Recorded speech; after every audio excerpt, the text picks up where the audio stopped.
Thank you for joining us. I'm Erin Christie. We are getting our first look at 3 new board members at the State Department of Education. You'll remember Governor Stitt replaced 3 others, citing a need for fresh eyes and less political drama. I listened to today's monthly board meeting and learned it looks like the governor is looking for people who will stand up to State Superintendent Ryan Walters.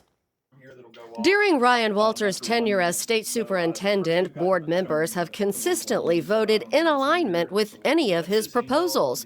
But with Governor Stitt's appointment of Ryan Deatheridge, Michael Tinney, and Chris Vandenhinde, he is, for the first time, repeatedly questioned.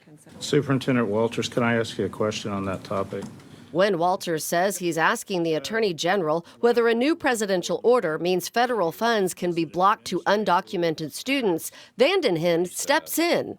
I would respectfully request that until we get all of this sorted out with the AG, that we suspend all activity related to immigration.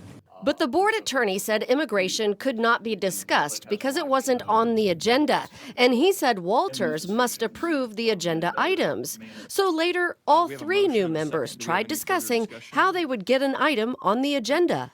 I would like to move that we come up with a process for the board to be able to create items on the agenda. If there's only one person on the board, which you're the chairman, sets the agenda, how does the board get something on the agenda that we want to talk about? I would think the board would agree that we don't want to violate the Open Meetings Act here. If we don't have the ability to add items to the agenda that we think are important to that oversight responsibility, we cannot perform that function.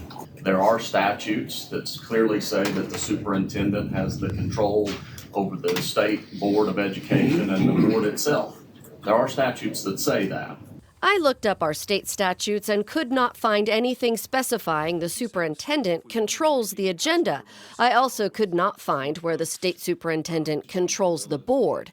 It does say the state superintendent controls the Department of Education and that he gives advice and recommendations to the board. During that meeting, things did get passed. They passed new standards for science and social studies. We've covered what those look like. If you'd like to take a look at our previous reporting, we've provided a link at kjrh.com.